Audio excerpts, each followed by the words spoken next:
Madam Speaker, I'm generally supportive of the bill.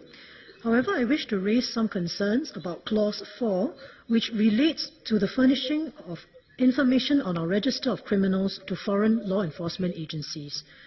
Madam, we can certainly agree about the importance of sharing of information with foreign law enforcement agencies to prevent and solve crimes, just as we would value their sharing of information with us. To this end, Clause 4 enables a Singapore-designated authority to share with a foreign law enforcement agency information about an individual recorded on a register of criminals. I have noted that Clause 4 details safeguards that the Singapore-designated authority should adhere to before deciding to release any information to the foreign law enforcement agency. Such safeguards include requiring the foreign agency to give an undertaking in relation to the retention, use and destruction of the register information.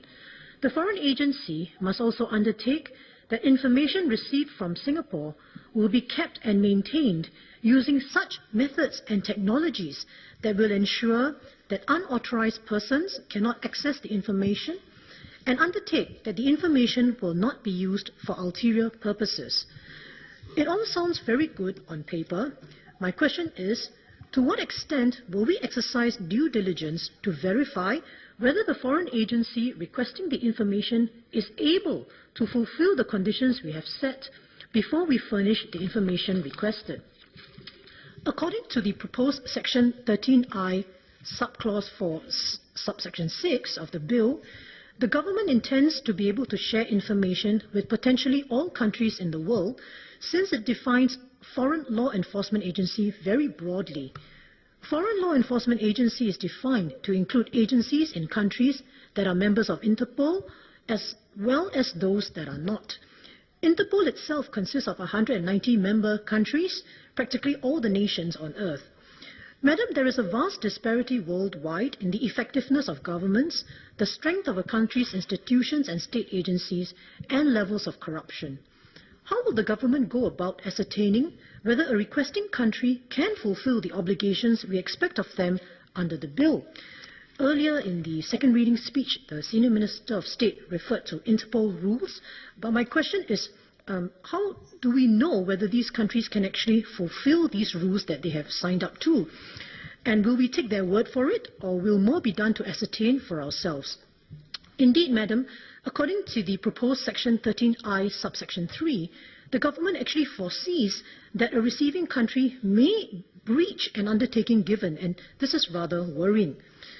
Madam, on a related note, the international cooperation envisaged by this bill will touch on our regional responsibility as a member state of ASEAN. In line with greater ASEAN integration, there have been discussions among ASEAN country ministers about the need for cooperation to combat transnational crime. Transnational crime in ASEAN is understood to refer to drug trafficking, terrorism, economic crimes, human trafficking, money laundering, piracy, weapons smuggling and cybercrime. And since 2015, includes illicit trafficking of wildlife and timber and people smuggling. Last year, Singapore signed up to the Kuala Lumpur Declaration on Combating Transnational Crime, which calls for a new ASEAN plan of action to combat transnational crime and greater information sharing. With this backdrop, I would presume that if a request for registered information came from an ASEAN country, it would be contrary to ASEAN integration to reject the request. Given the different stages of development among ASEAN countries and each country's institutions, what has been done or is being done to ensure that ASEAN countries can indeed share crime information with each other with the confidence that the information will be safeguarded and not abused? Thank you, Madam.